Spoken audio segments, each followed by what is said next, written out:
Ara, de segon plat, farem un pollastre, que igual se pot fer pollastre, com se pot fer conill, com la carn que vulguis, però el pollastre queda molt bé. I és un plat que igual se pot menjar calent com gelat. El pollastre, llavors se passa per la farina, jo fico farina d'arròs, que queda molt bé, i es frig. I en acabat se fica de part en una cassoleta i després se fica una llimona escorreguda i una mica de frígola. I es tira l'oli aquell tot damunt d'aquell pollastre. I queda molt bo, s'ha de fer sequet, els ingredients són estos. És molt fàcil. La carn, la farina, la frígola i la sal i la llimona.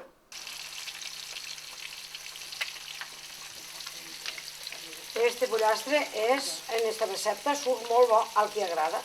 Jo espero que agradi a tothom.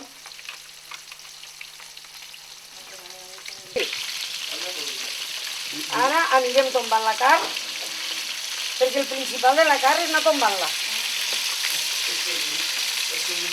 I així s'anirà tostant millor.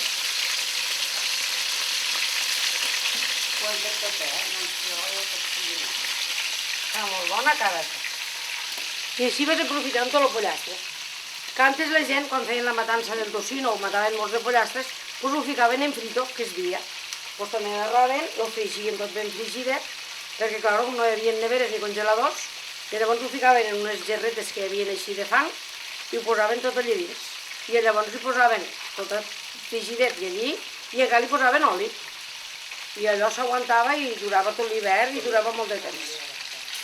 Ja està bé i anem traient-lo.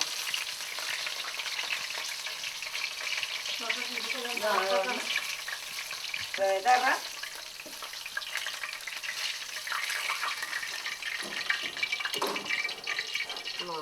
Ara necessitem colar l'oli. Vaig a buscar un colador. Hem colat l'oli. Perquè aprofitem l'oli que hem fregit el pollastre perquè té més substància. Però clar, per la farineta i això l'hem colat.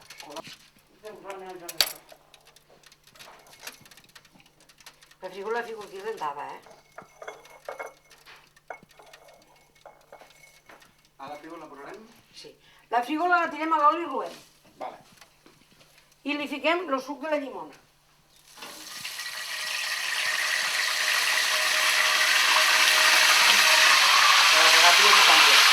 I ara ja està tota la substància.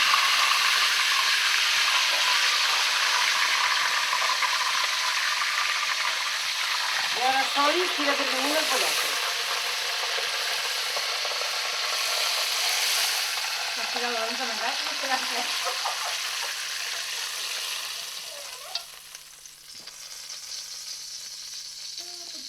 I ara ja té la substància del pollastre i la llima. Ja he dit que era molt senzill, però és bo. I encara és una recepta que, per exemple, el gelat se pot menjar per a demà o si ho vols tindre-ho preparat.